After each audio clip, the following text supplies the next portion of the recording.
So welcome to part 2 of our Google Meet overview. We're going to kind of review how do we integrate Google Meet with Classroom, and then we're going to kind of look at some of the screen sharing options and screen capture features that are available to teachers. In the previous, in part 1, we discussed the concept of live broadcasting, so you may want to refer to that before watching this next part, but it's not absolutely necessary. So let's get started. Let's just look at how Google has integrated Google Meet with Classroom. They've done a really good job of doing this. So what we see here is a brand new classroom, right? We've just created it. It's just a sample class.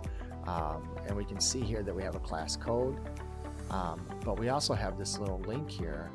And this link is on the landing page for students as well. So if we click this link, it's going to give us some options, right? Now, I'm not going to do that now because the options are the same, and there's 2 different ways to generate this link. And I'm going to show you the second way, but essentially it's the questions and the process are the same, whether you click this or you go up here to Google Meet. So I clicked Google Meet at the top under classwork. And then I'm going to go ahead and generate link by clicking generate meet link. And then I'm going to save this. Now our student will be able to every single day just come in and click this meet icon if they need to. So if you're meeting with your students on a daily basis, there's no need to regenerate a link anymore and put it on the calendar. As soon as the student logs into the classroom, if they have to be present for a virtual meeting, they can just click here and be directed to that meeting. I'll show you what that looks like. So as a teacher, if I click here, the same thing happens. So I'll go here. And again, we see that this is it's really nice and integrated. Just one click. The student and the teacher can check to see that they're getting audio, which I am. And I currently don't have a camera, but if I did, this would be showing me as the instructor. And now we can click Join Now. And really, that's all there is to it. For students to join your permanent Google Meet for your classroom, each individual classroom has its own Google Meet code or nickname right here. But this isn't necessary for the student to remember this because, again, they're just one click away from joining the Meet. Maybe 2 clicks. They're 2 clicks away from joining the Meet. For students who may not have access to internet, they can always dial in, and you can provide them this number and this PIN.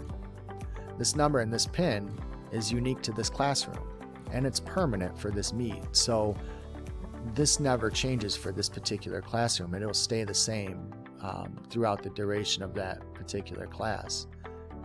It's a good idea to provide this to parents and students in some sort of written form. That way, if they don't have any internet access at all, they can call in. But you can also include it in your classroom under a description. Maybe it's in a material post, maybe it's pinned right at the very top of your classroom, so that it's just easily accessible.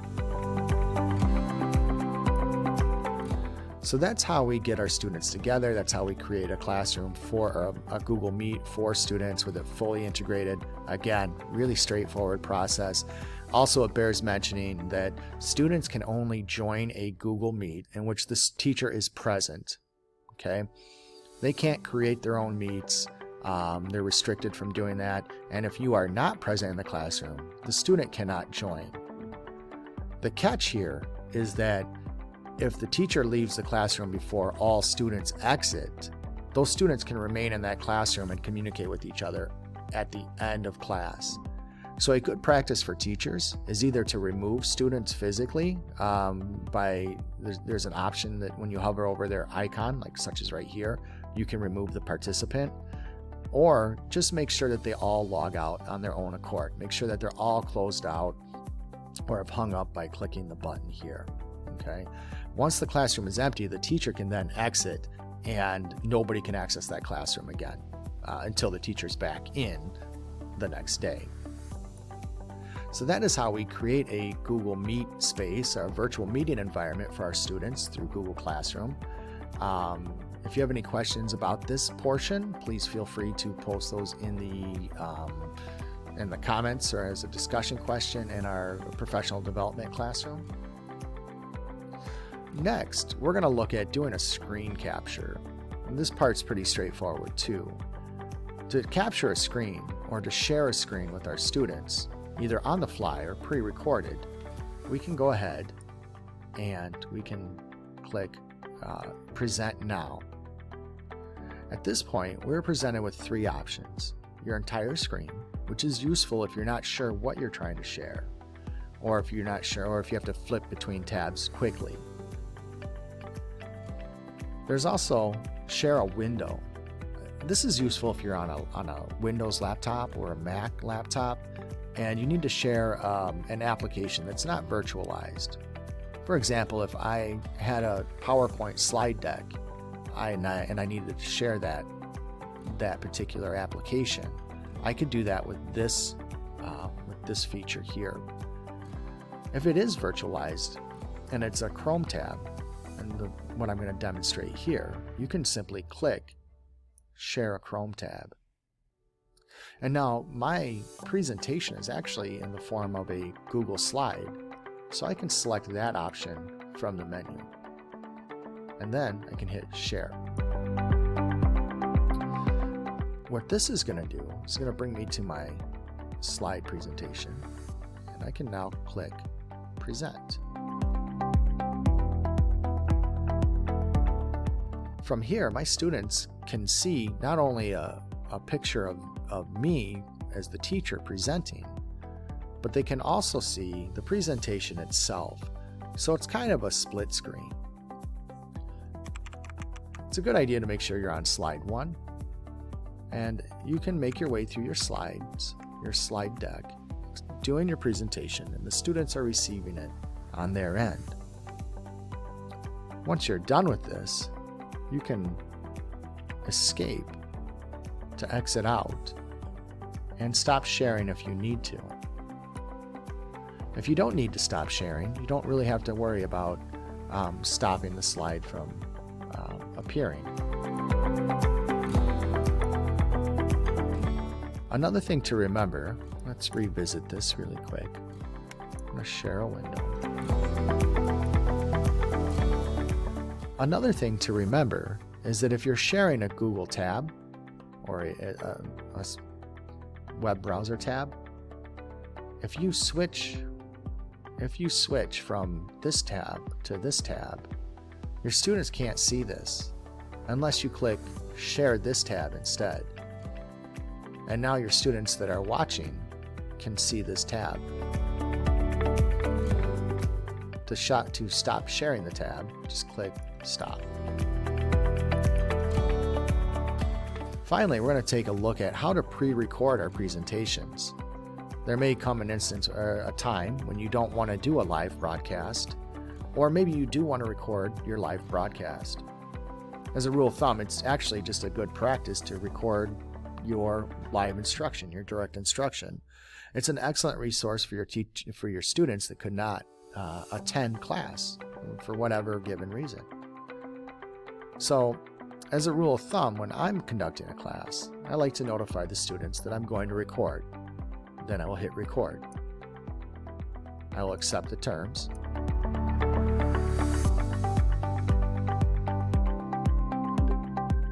And we're off. This methodology of doing this also works if you want to capture a presentation ahead of time. If I wanted to do that, let's say I go to Tab, and I'm going to select my presentation. I'm going to click Share. ahead and present.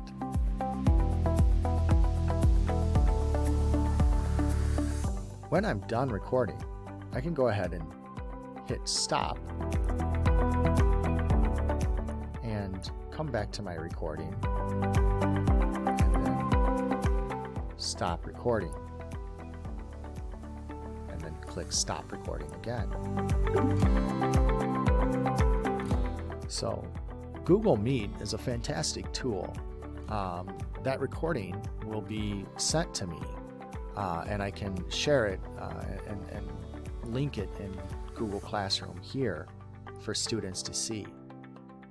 The other great thing about recording your session or your classroom instruction is that it also provides you with a transcript of any live chat that happened over here. This is especially useful if you have students enter questions over here so that you can review them at the end of your direct instruction. What this really does is it allows the teacher, or the student rather, it allows the student to ask a question in a very unintrusive way. It doesn't interrupt direct instruction. And so at the end of your direct instruction, you can review the chat questions over here on the right and verify if the student needs clarification or not. If the student does, you provide further clarification. If not, you can move on to the next question. When you get the transcript of this in your email, you can then take and address those questions later on as well. Maybe you missed something, or it provides you an avenue to follow up with that student. I generally don't post the transcripts in Classroom, but you are able, because it is a Google Doc. So if for some reason you deem it necessary, you can also post the Google Doc transcript. So that, in a nutshell, is how to leverage Google Meet in your classroom and how to use it to do screen grabs. One of the things that Google Meet is lacking, it is really kind of a bare bones tool, but sometimes that's not necessarily a bad thing. This is a very direct and very useful tool. It has everything that you need without any of the bells and whistles. Sometimes those bells and whistles can create tech issues. One of the areas that it's kind of lacking in is the ability to edit your presentation. If you're doing a pre-recorded presentation for students, you really can't edit your footage. If you're a teacher that likes to have really streamlined presentations, and it might take you a number of takes, Screencast-O-Matic might be the better alternative for you. And I'll leave a link to Screencast-O-Matic. However, I do recommend, just for day-to-day use, I highly recommend Google Meet. It's so easily integrated into Classroom, whereas other platforms such as Zoom or WebEx or Ring Central, those require additional steps. So it is highly recommended that Bristol teachers use Google Meet. Moving forward, we are going to do a bit on how to upload your videos to YouTube, and that'll be for teachers who do opt to use Screencast-O-Matic. Ultimately, what it boils down to is what tool is best for the job. So we want to make sure that you have access to both applications. With that concludes our review of how to use Google Meet and how to integrate that into your Google Classroom. If you have any questions, please feel free to ask those as a discussion question or as part of a discussion question in Google Classroom, or email me. Thank you for watching. I hope this helped some of you.